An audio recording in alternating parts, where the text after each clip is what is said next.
Hello and welcome back to Applied Library. I'm delighted you've joined me today. Find a comfortable place to sit, perhaps with a cup of tea nearby, or maybe you're listening while walking, traveling, or winding down after a busy day. Wherever you are, thank you for being here. Today we explore one of the most influential personal development books ever written, The Power of Your Subconscious Mind, a book that has inspired millions of readers around the world and continues to shape how people think about success, health, relationships, confidence, and personal transformation. At first glance, the title may sound mysterious, perhaps even a little exaggerated. Can the subconscious mind really influence the course of our lives? Can changing our thoughts alter our experiences? Can deeply held beliefs shape our reality? These questions have fascinated philosophers, psychologists, spiritual teachers, and ordinary people for centuries. And while modern neuroscience may not agree with every claim in this book, many of its central insights remain surprisingly relevant. Because whether we call it the subconscious mind, conditioned thinking, neural programming, or habitual mental patterns, one thing is clear. Much of our life unfolds according to beliefs and assumptions operating beneath conscious awareness. Today, we'll explore Joseph Murphy's ideas not as rigid doctrines, but as invitations to reflection. We'll examine how hidden beliefs influence behavior, how expectation shapes perception, and how the stories we repeatedly tell ourselves can become the architecture of our lives. So settle in, take a slow breath, and let's begin. Imagine two people facing the same challenge. Both lose their jobs. Both have similar skills. Both face uncertainty. Yet one quickly recovers, discovers new opportunities, and eventually thrives. The other spirals into anxiety, doubt, and discouragement. What explains the difference? Luck? Possibly. Circumstances? Partly. But Joseph Murphy would argue that something deeper is involved. The internal blueprint through which each person interprets reality. According to Murphy, the subconscious mind functions like fertile soil. Whatever is planted repeatedly eventually grows. Fear grows. Confidence grows. Limitation grows. Possibility grows. The subconscious does not carefully evaluate whether an idea is true. Instead, it tends to accept repeated impressions and emotional convictions. Think of a garden. If weeds are planted consistently, weeds appear. If flowers are cultivated patiently, flowers emerge.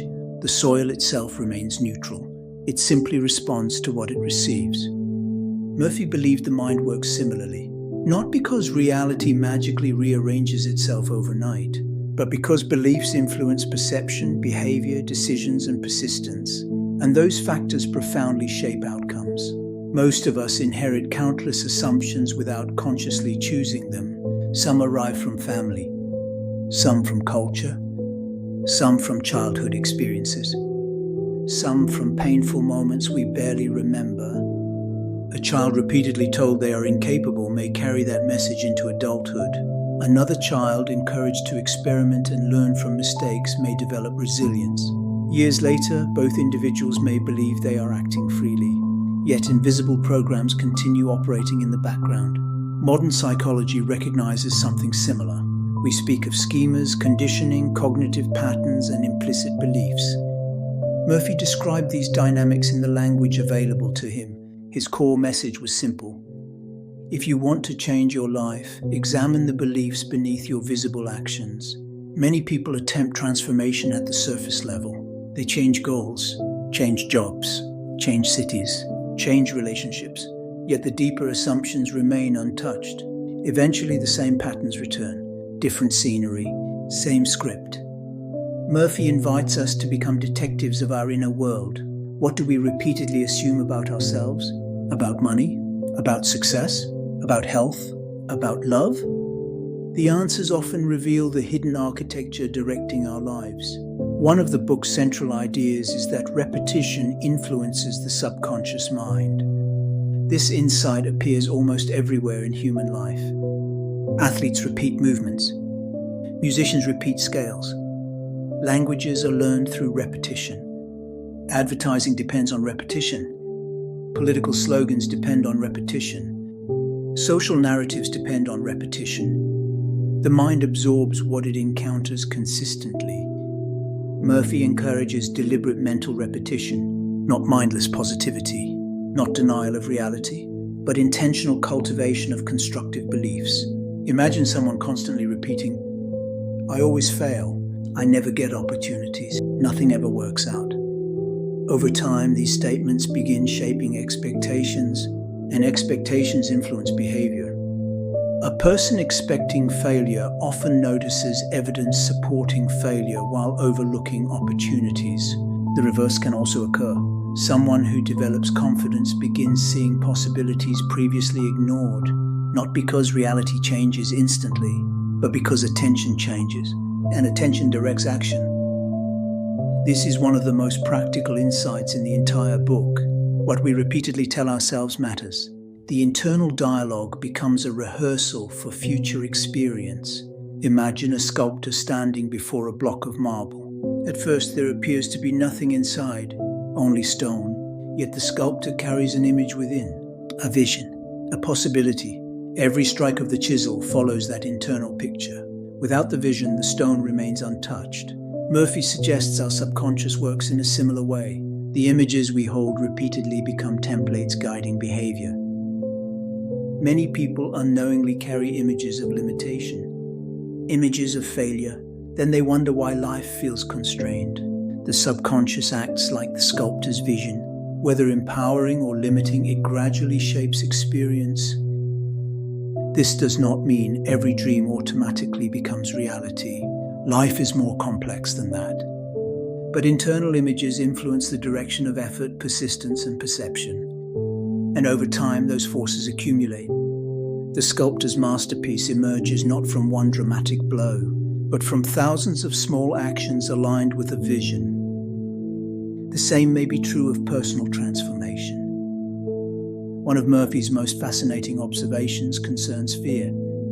Fear has a peculiar ability to create the conditions it seeks to avoid.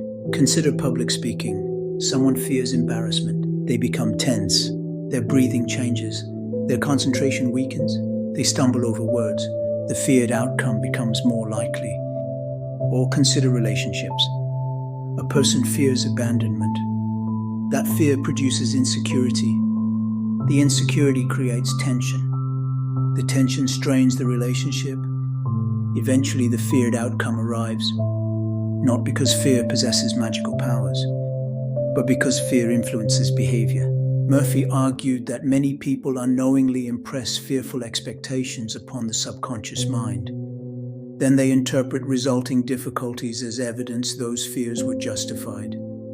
This creates a vicious cycle. Fear generates behavior, behavior generates outcomes. Outcomes reinforce fear.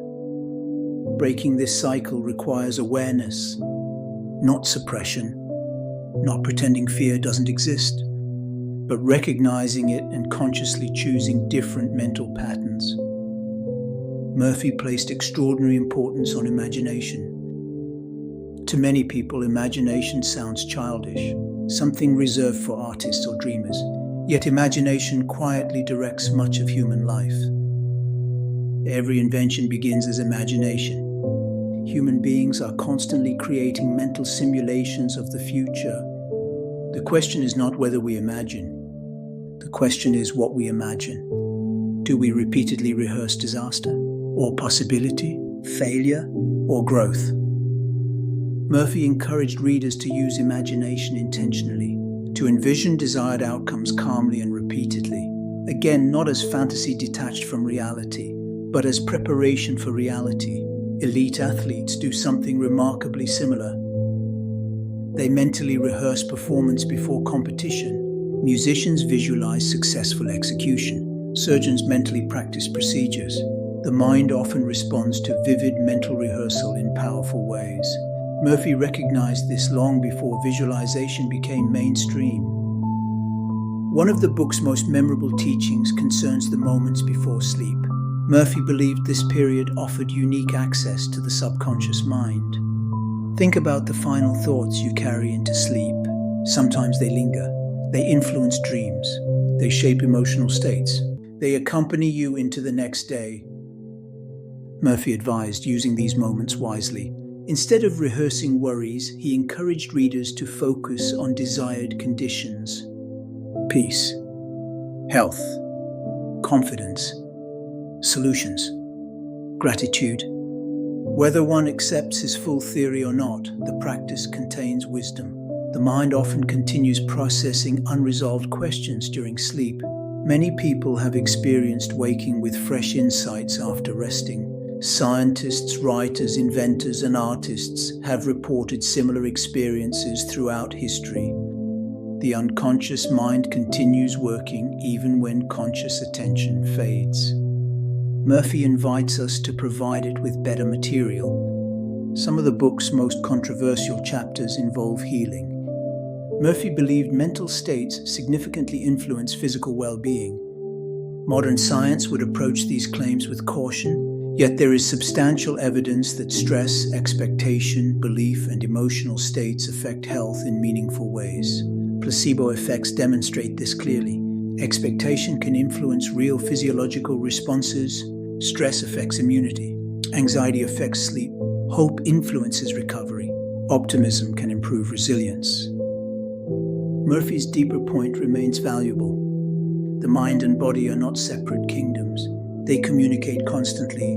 When we live under chronic fear, resentment, or tension, the body often reflects it. When we cultivate calm, meaning, connection, and hope, the body often benefits. This does not mean illness is simply a matter of thinking correctly. Life is far more complex, but caring for mental patterns remains an important part of overall well-being. One of Murphy's most powerful lessons concerns forgiveness, not because others necessarily deserve it, but because resentment becomes a prison. Imagine carrying a heavy backpack every day, year after year. Eventually the burden feels normal. You forget what freedom feels like. Resentment operates similarly. Many people believe anger punishes the person who hurt them. Often it punishes the person carrying it. Murphy viewed forgiveness as a way of releasing mental energy trapped in old wounds. This does not mean excusing harmful behavior. It does not mean abandoning justice. It means refusing to let past injuries dominate present consciousness. The subconscious absorbs emotional patterns. If bitterness becomes permanent, it continues shaping perception long after the original event. Forgiveness creates space. Space for healing. Space for new possibilities. Space for life to move forward. Murphy devoted considerable attention to prosperity. His language occasionally reflects the optimism of mid-20th century self-help traditions. Yet beneath the terminology lies an interesting question. What beliefs do we hold about money? Many people inherit contradictory messages. Money is important. Money is dangerous. Success is admirable. Success is selfish. Ambition is good. Ambition is suspicious. These conflicting beliefs create internal tension. Murphy argued that subconscious resistance often undermines conscious goals. If someone consciously desires prosperity but unconsciously associates wealth with guilt or corruption, conflict emerges.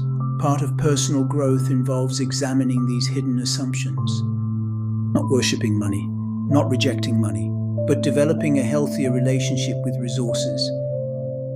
Money itself is neither saint nor villain. It is a tool. The beliefs surrounding it often matter more than the money itself. Murphy frequently used agricultural metaphors. For good reason. Nature teaches patience. A farmer plants seeds, then waits. There is no daily excavation to check progress. No frantic digging. No demands that tomorrow's harvest appear tonight. Growth follows its own rhythm. Many people approach personal change differently. They plant a seed on Monday, demand results on Tuesday, doubt by Wednesday, abandon the effort by Friday. The farmer understands something important. Consistency matters more than urgency. Small actions repeated over time create remarkable outcomes. The subconscious, Murphy believed, responds similarly. New beliefs require reinforcement. New habits require repetition. New identities require patience. Transformation often appears slow until suddenly it appears obvious, like a tree that seems unchanged for months and then bursts into growth. The word faith appears frequently throughout the book. For some listeners, that word carries religious meaning. For others, it may feel uncomfortable. Murphy often uses faith in a broader sense, as expectation, as trust, as confidence in a possibility not yet visible. Every significant human achievement contains an element of faith. Faith in this sense means moving forward despite incomplete information. Murphy believed the subconscious responds strongly to conviction. When belief and action align, momentum develops. When belief and action conflict, progress becomes difficult. This insight remains relevant whether one interprets it spiritually, psychologically, or pragmatically. Reading this book today requires balance.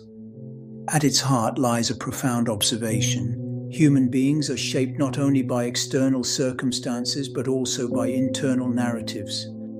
The stories we repeat matter. The assumptions we carry matter. The expectations we cultivate matter. Modern neuroscience, psychology, behavioral science, and coaching practices continue exploring many of these themes from different angles. Murphy's language may differ from contemporary terminology, but his central concern remains surprisingly relevant. How do we become conscious of what unconsciously directs us? That question is timeless. Imagine walking through a vast library. Thousands of books surround you. Each volume represents a belief, a memory, an assumption, a conclusion. Some books empower you, others limit you. Some were chosen intentionally, others were placed on the shelves by family, culture, fear, or circumstance. Now imagine becoming the librarian, not destroying the library, not denying its existence, but consciously deciding which books deserve prominence, which beliefs support your growth, which beliefs belong to another chapter of life, which assumptions no longer serve you. Murphy's entire message can perhaps be summarized this way. Become the librarian of your inner world. Choose carefully what occupies the shelves, because sooner or later the mind tends to live according to the stories it repeatedly reads. The power of your subconscious mind endures because it addresses a question every human being eventually faces. How much of my life is shaped by forces I barely notice? Joseph Murphy's answer is clear. Far more than we imagine. Our beliefs become expectations. Expectations influence behavior. Behavior shapes outcomes, and outcomes reinforce beliefs. Understanding this cycle offers an opportunity, not total control, not magical guarantees, but greater awareness. And awareness is often the first step toward transformation. Perhaps the most valuable lesson from this book is not that the subconscious mind possesses unlimited power. Rather, it is that our inner world deserves attention. Because what we repeatedly think, imagine, feel, and believe gradually becomes the lens through which we experience life. And changing the lens can change much more than we expect. Thank you for joining me for this episode of Applied Library. I hope this exploration of the power of your subconscious mind has given you new perspectives to reflect upon and perhaps a few questions to carry into your own life. If you enjoyed this journey through ideas, stories, and practical wisdom, I invite you to continue exploring the library with us. There are countless books waiting on the shelves, each offering a different window into what it means to be human. Until next time, keep reading, keep reflecting, and keep applying what resonates. Thank you for listening, and I'll see you in the next episode of Applied Library.